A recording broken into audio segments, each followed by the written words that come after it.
hot cuppa and relax. It's Afternoon Karak with Aisha Al-Mazmi and Mikhail Atiyah on Pulse 95. You can really say that it's the Afternoon Karak with Mikhail Atiyah and Aisha Al-Mazmi because my lovely co-host has returned. I'm back. Alhamdulillah, as-salam. It's good to have you back. I missed you.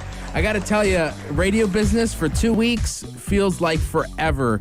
And then there was this joke we had. It's like when you're doing the show solo, it's almost like it's a struggle, you know, because you always want to kind of have a banter with somebody. Oh, yeah, definitely. You know, I have listeners all the time, but sometimes you just need someone to disagree with you, and that's why I got Aisha.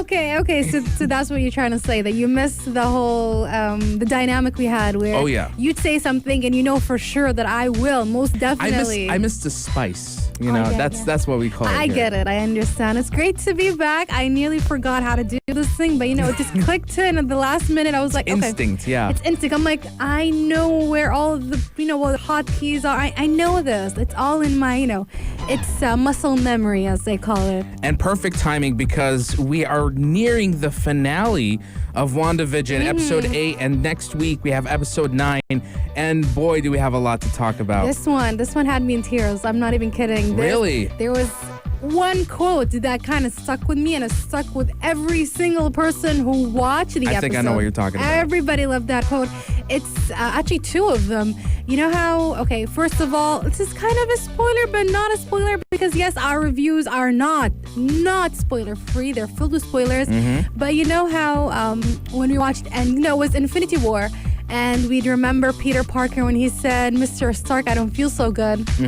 And now we changed it. We found something even stronger, and that is, I can't feel you anymore. And that one destroyed every one of us. And of course, that quote, we can talk about that later.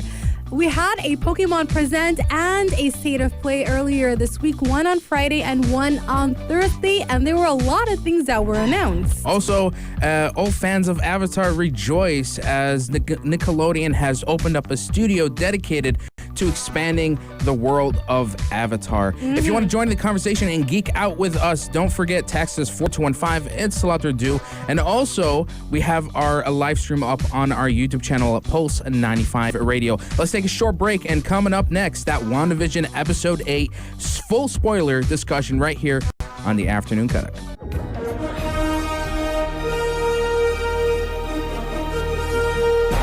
Is it an epic or epic failure? The Big Review. Movies, games, and TV in focus. Pulse 95. We are back at it again with our WandaVision non-spoiler free. So it's filled with spoilers. I know that sounded confusing. What you did there, Yeah, it's filled with spoilers. Again, this review is filled with spoilers. So if you guys have not watched episode 8 of WandaVision, I'd say just disappear for the next 5-8 minutes, and then tune in back to Pulse 95 in the Afternoon Karak, because I'll be talking about other stuff that are spoiler free. But for now, this is the second to last. No, this is before the last episode. Like the first part of a finale. Basically, and this is 43 minutes long, so it's the longest episode yet. We did know that, this episode is going to be longer, and there are also rumors that next week or this week's episode is going to be even longer than 1 that. 1 hour, hopefully. Yes, it was, I believe they said around 53 minutes, 40-something minutes again. I mean, what they've been setting up in this episode, it feels like the calm before the storm. Absolutely, yes. As we know from episode 7, Wanda goes down into the enchanted basement. She finds out that Agnes is Agatha Harkness, who is this witch, and apparently we get a little bit of a flashback on Agatha's backstory. She was part of the Salem witch trial of the Actually, it's the opposite, because it appears like she's in a Salem witch trial, but she's actually part of a coven. And apparently she was dabbling in magic that is above her own station, and so they were going to, execute her. However, it fails, and Agatha apparently harnesses their power. That's a good one. Yeah, and there's something that weirdly about that scene where she's not as bad as you think she is. She's really trying to say, I'm good. I promise. Maybe she went down the path of using some sort of dark magic, but at the same time, there is someone who's probably not as bad as we think. See, And I think it plays also with, obviously the lovely new song that came out. It was Agatha all along. I love it. What we all realized is that, no, it wasn't really her playing around. It was all, it was all Wanda doing everything. But it's just that Agatha was super interested in the source of Wanda's power. And this brings us to the question that, we always thought that, because of Hydra's, messing around with her and her brother, that's how they gained their powers. But what Agatha's saying is like, you probably had something in you from the beginning, and that's the reason why she became powerful. And we see it because there was the accident with basically her parents passing away. The walk down memory lane into her past. Yes, and we know how when the rocket falls and nothing happens, Agatha believes that it was Wanda who stops it because she does raise her arm, she raises her hand to stop it. But then she goes like, no, the rocket was defective. And that, puts questions in her mind. And the other question is, why did the Mind Stone reveal itself for Wanda? And that figure, when the Scarlet Witch figure, that at the very end of the episode, when Agatha claps her hand and she goes like, yep, you are the Scarlet Witch. And I was like, doesn't Scarlet Witch just is a name that apparently Wanda picked? It's somewhat of a myth in the world of witches.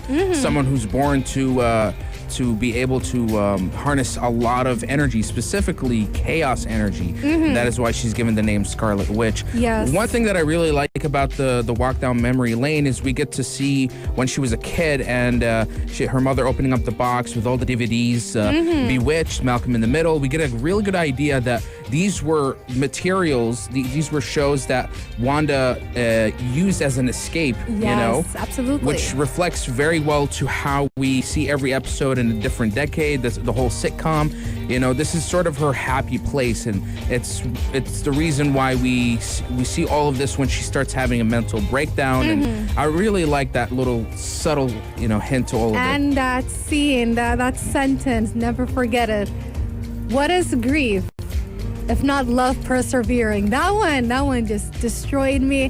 That was just a beautiful statement that just makes you think, gives you chills all over. It was beautiful. I believe that it stuck in everybody's mind. There was plenty of fan art this week, and everybody had that as a caption. It was just, it's just to the point, but it was perfect. If you felt like you weren't convinced with the love dynamic between Wanda and Vision, this scene just really solidifies it. Absolutely. Now let's go to some sort of trivia or some backstory. Now, when we're talking about chaos magic and how on earth did Wanda get or have powers before she was, those powers are amplified according to Agatha Harkness. No, I did some research, obviously, and apparently from the comics, chaos magic comes from Chthon, who is one of the Earth's primordial elder gods. And Wanda is born near Mount Wundagore, where Chthon is sealed. So it could be that because she was born around, the area where he was sealed, she might have absorbed some of it. Sort of become a conduit of it. Exactly. And it makes me wonder as well, did Pietro, was he also, involved with it? Did he get some of those powers? Or was he, because he's around his sister, he got exposed to her, unlocked his power? There's so many questions still to be unraveled, and we still one more episode I know it's going to explode. There's two fights that's going to happen. One that I think it's between Wanda and Agatha, and another with Vision and his alter ego, which we got to see in the post-credit scene. Yes. White Vision. Now, that also brings us to the question. You know how we all allegedly thought that Wanda walked into Sword's premises and took whatever pieces of Vision that she had and then turned him into Vision? That's what we thought, yeah. And then, no, surprise, Vision is actually born out of her. And that is also the origin story of her kids, her twins, who later on become Wiccan. And I forgot the other superhero's name, his name basically. Speed. Speed? They just call him, his superhero name is Speed, yeah. Speed and Wiccan. Billy and Tom. Yeah, Billy and Tommy, and how they basically were born also out of Wanda's, powers and ideas. Yeah. So this means that they could also be very material. And also Vision, despite the fact that he was also born out of her emotions and her chaos magic. Which also means that possibly even the Mind Stone has been recreated again.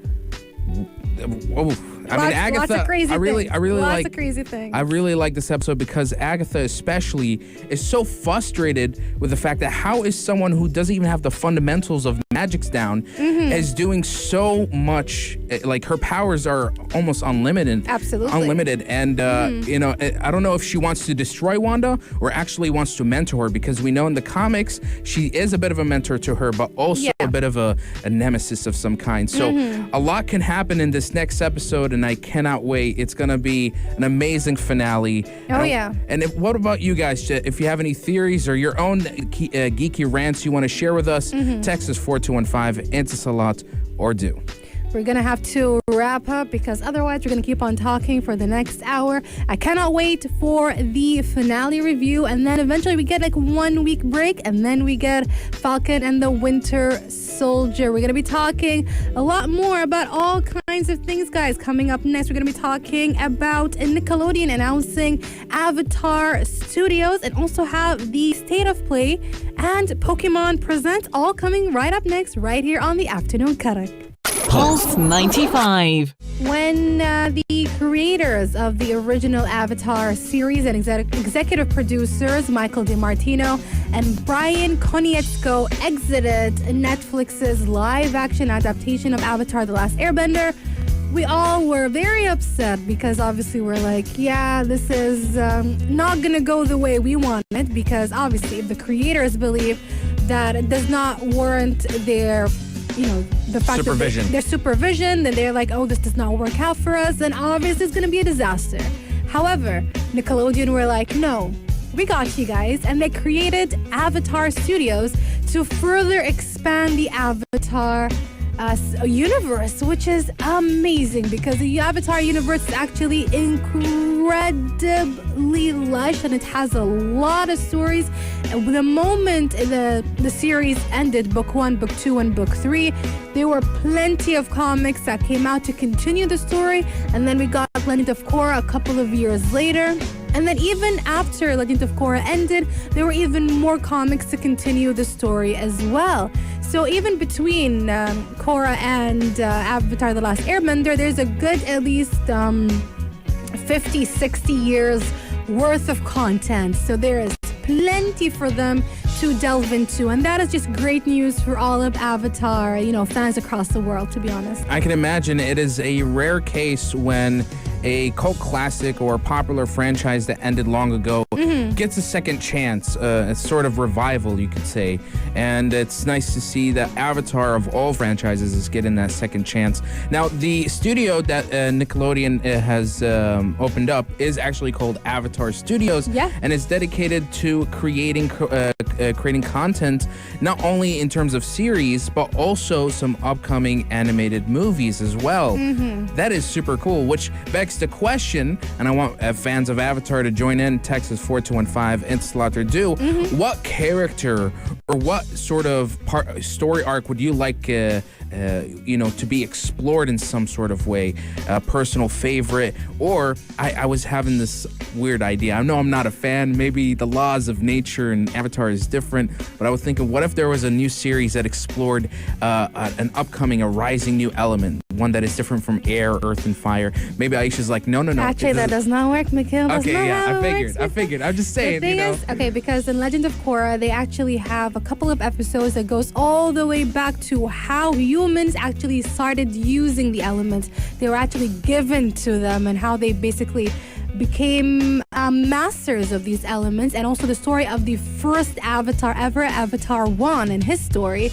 And even within that, even within the Avatar universe, there's also kind of, I'd say, within those elements, you can do other types of bending. For example, if you are an earthbender, you can learn actually metal bending that was actually created by one of the main characters. Oh, okay, I see how that works. For example, you can also do magma bending, which is another derivative of earth bending. And water bending, there is also blood bending, which is very, taboo, and like a small group of people who can know how to do it, etc. So it's very, very interesting. And again, plenty of stories to delve into.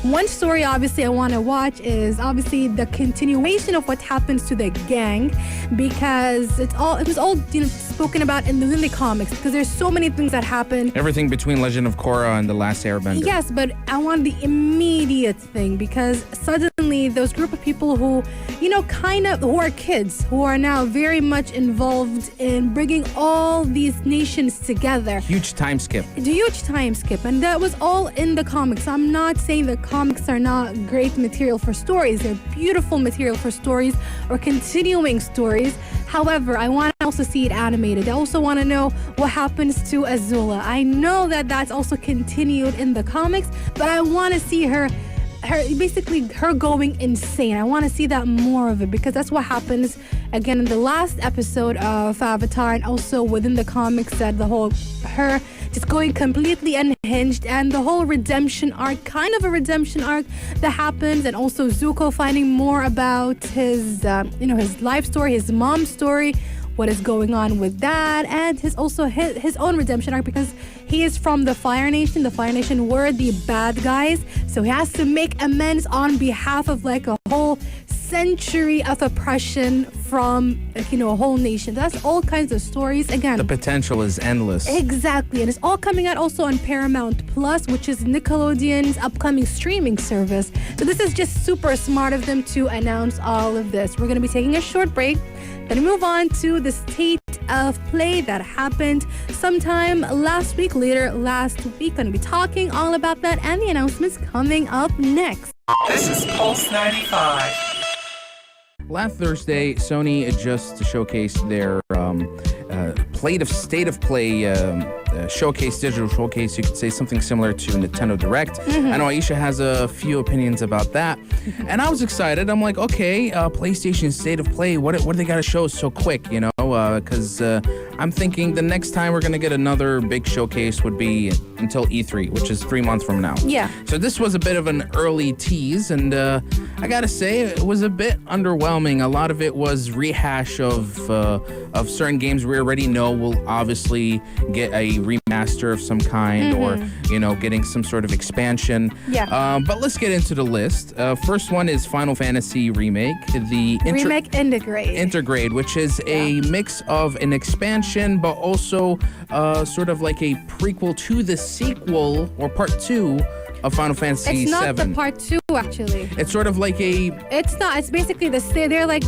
just like you said, they're announcing, hey, we have a PS5 version, but also if you get the PS5 version, there is a new episode that's around an hour or 2 hours long with a well-known character called Yuffie, and that is it, which is why I understand that throughout the entire State of Play, I was like, really? Is that it? Is that all you're telling me? I was excited about this with like Yuffie, and I was like, yes, new character. Can we play it? No, get the PS5 first. I was like, okay, fine, I get it. I understand. One little upside is that it's a free upgrade, so even if you have it on PS4, as long as you jump on the PS5, you get this expansion for free.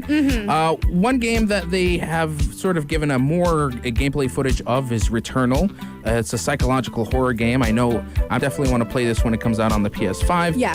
Oddworld Soulstorm has been in development for a long time. I know it's a cult classic from the older days of gaming, and it's nice that it's finally going to be coming out very soon. Crash Bandicoot 4 PS5 version. Expected as well. Yeah. Kenna was pretty good. I say that was one of the highlights of the State of Play. It looks very interesting. We got a bit of a look into the gameplay, but overall, again, just like the Nintendo Direct that also happened a bit earlier last week, it was kind of underwhelming, especially since the Nintendo Direct was supposed to be, something that we haven't had for nearly a year. Over a year. So we expected a lot of things, and even though it was an hour long, it was a little bit underwhelming. So I'm like, I understand, but also, guys, give us something, or just don't give us anything and save it for later for E3. I know. I was watching it myself, and I'm like, where's Elden Ring? Where's God of War Ragnarok? Where's Horizon Zero Dawn Forbidden West? Yeah. But still, I think it's just Sony's way of just sort of keeping the fans a little bit hyped up, keeping that hype train going until they can really showcase the big reveals. Absolutely. But that is it for the state of play. Again, it's underwhelming. But if you have any favorite moments or highlights you want to share with us, do text us 4215. It's a lot to do. And now for the next big thing, Pokemon. They just celebrated their 25th year of Pokemon Day. And some really crazy announcements came out of it. We can't wait to share all the details for that and so much more right here on the Afternoon Karak. This is Pulse 95. Do you know that I attended a concert at 3 a.m. yesterday? I know technically yes. Technically. The digital concert. The digital concert. How was it, by the way? It was pretty cool. So it was, if you guys remember, a couple of weeks ago, we spoke about how the Pokémon Company are voluntarily partnering with a bunch of well-known singers from across the world. I know you didn't like the fact that Katy Perry was a part of it. It was very confusing, incredibly confusing, but I've, just accepted it by now, especially since this one involved Post Malone, who actually released a song, a Pokemon version of a cover of a song called Only Wanna Be With You that we will be playing after this segment, after we talk about the announcements that were made during Pokemon Present. Now, everybody knew, we all had a feeling that this Pokemon Present will obviously have something to do with the with Generation 4. So Generation 4 is the Sinnoh region. We all expected that we're gonna get the news that we're gonna get the remake finally. And I was on the phone with my friend. I'm like, is it happening? Is it happening? Yes, it is. And we did get the remake. But here's the thing. A lot of people were very upset because what they did is they kept the very simplified, what they would call a chibi version of the characters. Usually what they do with remakes is say that they would somehow amplify them for the console that the game is going to be operating on. So obviously the Sinnoh version came out on the DS. That was a good while ago. So they upgraded it for the Switch, but also keeping the sprites very tiny and small. And I think that plays into this ongoing trend across the Nintendo Switch where they're being very retro with their games, but then making them very high quality. Speaking of high quality, though, the trailers for the Icarus and the no, that's different. I'll get to that one. Okay, yeah, okay. Because I'm talking about the main game, that is Sinnoh. This is Generation 4. That is okay. The names are very weird. I really, I was like, you're the Pokemon expert here. The name is Pokemon Brilliant Diamond and Shining Pearl, which is what they usually do. They add Diamond and Pearl are the original games, and they added Shining and Brilliant. That's their way of the remaster touch. Remaster touch. Now the next one, that one that threw people completely off. Now I've always said that if you remember back when I was talking about the review of Pokemon Sword and Shield all the way 2 years ago. God, it feels like a long time ago. It's been a while. And I was talking about how the fans were very upset about the fact that they did not utilize the game. They did not give them an upgraded version, even though I very much enjoyed the game and I liked what they did. And now my ongoing belief, and I don't think it's a belief, it's more of a fact-ish, and that is when it comes to the main game, this main storyline, they don't usually deviate that much from, some certain conventions. They have some certain elements that they stick to, and then they innovate within that realm. Yeah. However, the side games is when they go crazy with all kinds of concepts, and this is basically them doing that, where they kind of made the Sinnoh version. They take you all the way back to maybe 200 years ago, and you play as a Pokemon trainer from all the way back then, and that is what Pokemon Legends Arceus is all about. And that drove people insane. They made them very happy because there was this ongoing joke, or at least this I'd say argument across the Pokemon fandom who won a Pokemon MMORPG, and everybody's like, no, that's not gonna happen, that's not gonna work out. So this is kind of something similar to a Pokemon MMORPG. It really does look like a dream come true. It something is that gorgeous. A lot of like fan-made sort of versions were made. Like I remember some guy would create something like this on Unreal Engine, but it's just fan-made, it's not real. But this is the real thing, and I gotta give kudos to Game Freak and just the Pokemon Company to really just stepping up and like you said, getting out of that convention of creating very simplistic designs. See, that's the thing. I You don't know? believe that at all. I feel like if anybody is I want to say a true Pokemon, but that's unfair to say. But anyone who knows the Pokemon series will know that the side games are where the creativity is unbound. I'm not saying the main games are not creative. They just have a certain formula that they follow with certain changes. I always found the main games always entertaining. They keep up with things, even though Sun and Moon were kind of boring, even though they introduced some new mechanisms. Yeah. But Sword and Shield were a fan favorite for me. And if you look at all of those side games, they have all kinds of things. There's Pokemon Snap, there's Pokemon Coliseum, there's even Pokemon was a Pikachu Run that was where basically you just race as Pokemon. So it's all kinds of things that people can look forward to. And also for the fans to just stop being angry at anything Game Freak announces. And you know what? They were very angry. They were not happy. They have to complain. And like Pokemon fans, can we calm down a little bit? Can we all get together as a community and be happy with what we're offered? I understand, asking for more. But again, they're giving us so much every single year. We get new Pokemon content. Yeah. That is a lot of work. We got 2 expansion packs last year. It was our first expansion packs ever. And they were quite good. They were a good start into this whole, new universe for them. Now we're getting 2 new games. And we only know maybe during E3, we might get another expansion pack announced for Sword and Shield. So guys, be patient and you will get some really good Pokemon games. And also, back to the concert. During the concert, they actually announced that J Balvin is actually part of the artists that are going to be joining in for the celebration, and obviously Katy Perry, and they also hinted, and many more. So we need to wait for the upcoming concerts. Cannot wait for them. They had them all in CGI and whatnot, Post Malone in CGI. I think it was... They were calling him Poke Malone. It was very adequate. It was very adorable. Loved it all. It was very interesting. Check it out. It's still, I believe it's still on Twitch and probably on YouTube as well. It's on YouTube, yeah. It's on YouTube, so check it out. Now I'm gonna play this song that is a Pokemon 25 version of Only Wanna Be With You, sang by none other than the great Post Malone. Speculation, gossip, or hoax.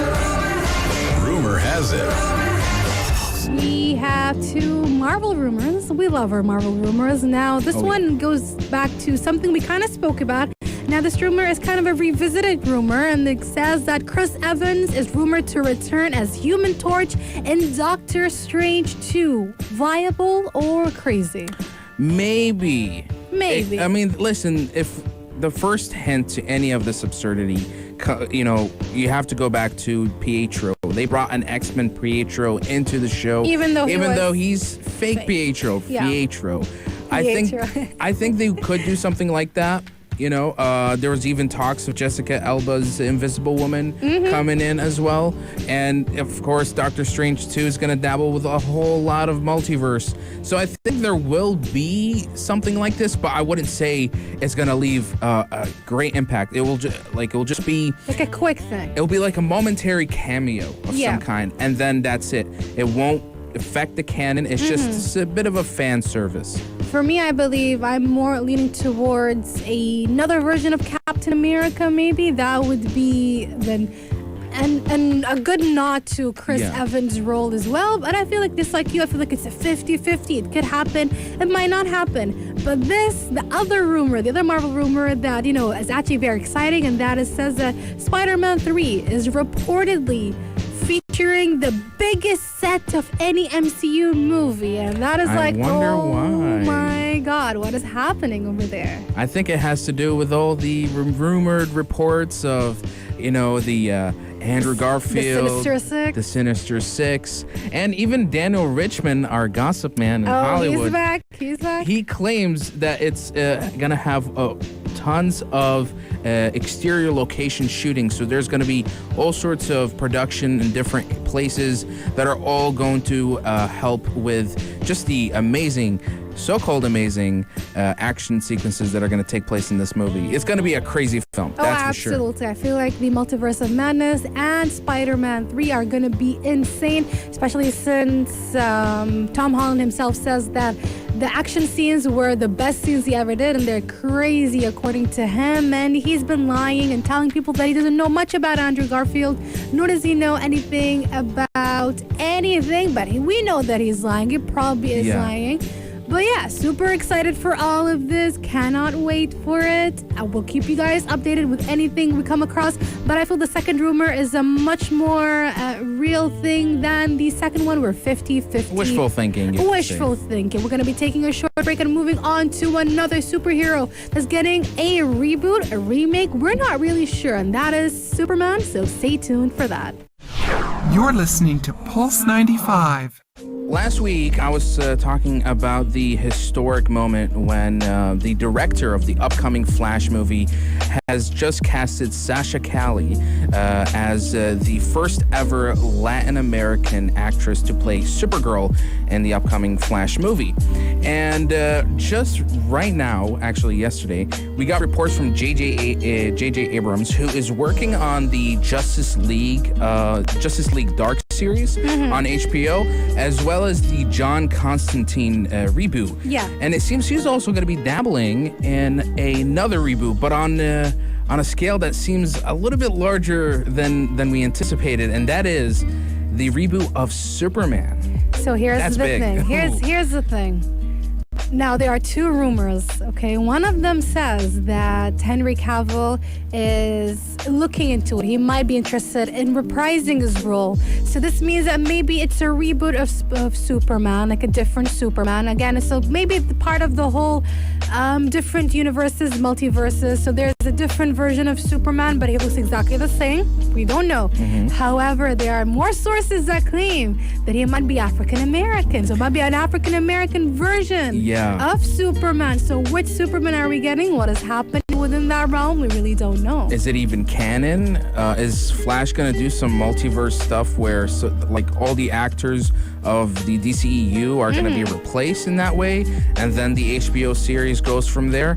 We don't know. And with that, we end our hour right here on the afternoon Karak, but the fun continues. All the crazy shenanigans in Yellow Home with Big Hass and Anna Schofield, only here on Pulse 95. If you liked this episode of Afternoon Karak, drop a like and subscribe. Pulse 95. Be sure to follow us on Instagram for all our daily updates and top stories.